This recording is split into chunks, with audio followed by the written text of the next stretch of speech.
ছাত্ৰ সন্থাৰ উদ্যোগত আজি এখন নাগৰিক সভা অনুষ্ঠিত হৈছে।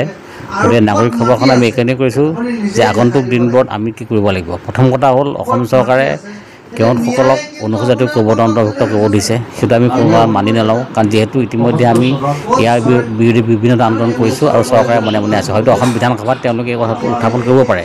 গতিকে আগতীয়াকৈ আমি অসম চৰকাৰৰ লগতে অনুসূচিত জাতি সংস্থাখনৰ পৰা 8জন বিধায়কক শিকাই দিছোঁ, আপোনালোকে এছেম্বলিত যদি এনেকুৱা ধৰণৰ কথাবোৰ আহে আপোনালোকে বিৰোধ কৰিব লাগিব।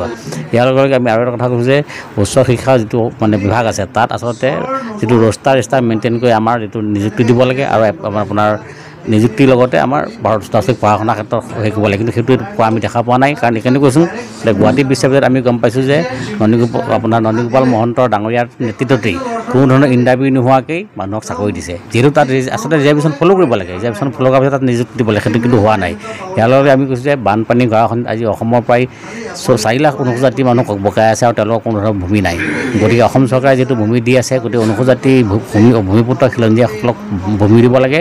যদি ভূমি নিদিয়ে তেতিয়া কিন্তু আমাৰ অসমৰ খিলঞ্জীয়া ভূমিপুত্ৰসকলে ৰাজপথত আহিবলৈ ৰেডি হৈ আছে। কাৰণ যিহেতু এইটো আমাৰ জন্মস্বত্ব অধিকাৰ, কাৰণ আমাৰ ভূমিপুত্ৰ, কিন্তু আমাক বানপানী কেতিয়াবা কি হয় আমি সেই জেগাৰ পৰা বেলেগ জেগালৈ যাবলগীয়া হয়। কিন্তু তাৰ বিৰুদ্ধে আমি দেখা পাইছোঁ অসম চৰকাৰখনে আমাৰ পৰিৱৰ্তে বেলেগ কিছুমান মানুহক ভূমিপট্টা দি আছে। গতিকে আমাৰ মানুহখিনিক অতি শীঘ্ৰে ভূমিপট্টা দিব লাগে। আৰু ইয়াৰ লগতে ব্ৰহ্মপুত্ৰ উপত্যকাত এটা সাংসদ পোষ্ট দিব লাগে। কাৰণ যিহেতু বৰাক ভেলীতে আমি প্ৰতি বছৰে দেখিছোঁ এটা MP চিট থাকে, কিন্তু ব্ৰহ্মপুত্ৰ ভেলীত নাই। যিহেতু চাবলৈ গ'লে আচলতে ব্ৰহ্মপুত্ৰ ভেলীতে অনুসূচিত জনসংখ্যাটো বেছি আছে আৰু জিলাও বেছি আছে। আৰু ইয়াৰ লগতে স্বাধীনতা আজি ইমান বছৰৰ পিছতো আমি দেখা পাইছোঁ যে ৰাজ্যসভালৈ কোনো এজন অনুসূচিত জাতিৰ ব্যক্তি পঠোৱা নাই।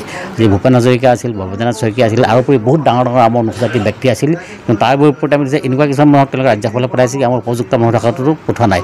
আমি আৰু দেখা পাইছোঁ যে জনজাতি ভাইসকলৰ 4জনকৈ সাংসদ তেওঁলোকে ৰাজ্যসভালৈ পঠাইছে, কিন্তু অনুসূচিত জাতি আজিলৈ এজনো পঠা নাই। গতিকে আমি অসম চৰকাৰক দাবী জনাইছোঁ যিকোনো ৰাজনৈতিক দলেই অনুসূচিত জাতিৰ এজন ব্যক্তিক আচলতে ৰাজ্যসভালৈ পঠাব লাগে। তেওঁলোকৰ কোনো কাৰণ 1950 কাষ্ট চেঞ্চাছত মালিয়াৰ মালাকাৰ বা ধুবীয়াসকল নাছিল, কাৰণ তেওঁলোক এতিয়া অনুসূচিত নহয়। তেওঁলোকে বুদ্ধি কৰি আমাৰ বিভাগৰ জৰিয়তে এডমিনিষ্ট্ৰেশ্যনৰ জৰিয়তে যিটো চন্দন চৰকাৰ অনুসূচিত নোহোৱা স্বত্তেও তেওঁ প্ৰতিযোগিতা বৰ্তমান MLA হৈ আছে, তেওঁ কিন্তু আচলতে চন্দন চৰকাৰ অনুসূচিত নাছিলেই। ঠিক সেইদৰে বৰ্তমান সময়ত SC মৰ্চাৰ মন চৰকাৰ অনুসূচিত নহয়। ইয়াৰ লগে লগে যিটো নবায়ন মেধি ধুবী মানুহ, তেওঁ বৰ্তমান SC মৰ্চাৰ সভাপতি, তেওঁ আচলতে অনুসূচিত নহয়। তেওঁলোকে এডমিনিষ্ট্ৰেশ্যনৰ জৰিয়তে এটা অৰ্ডাৰ দিলে হাইকোৰ্টৰ পৰা, তেওঁ নিজে অনুসূচিত হৈ আজি তেওঁ SC মৰ্চাৰ সভাপতি হৈছে। গতিকে আমি আজি সভাই দাবী জনাওঁ যে নবায়ন মেধিয়ে যিহেতু SC মৰ্চাৰ সভাপতি, তেওঁৰ ওপৰত বিৰুদ্ধ ব্যৱস্থা গ্ৰহণ কৰিব লাগে। কাৰণ যিহেতু তেওঁ অনুসূচিত নহয়, কাৰণ মালি মালাকাৰ ধুবীসকল কেতিয়াও অসমত অনুসূচিত নহয়। তেওঁলোকে বুদ্ধি কৰি চৰকাৰৰ লগত মিলি তেনেকুৱা নিজে এটা অনুসূচিত অন্তৰ্ভুক্ত হ'বলৈ গৈ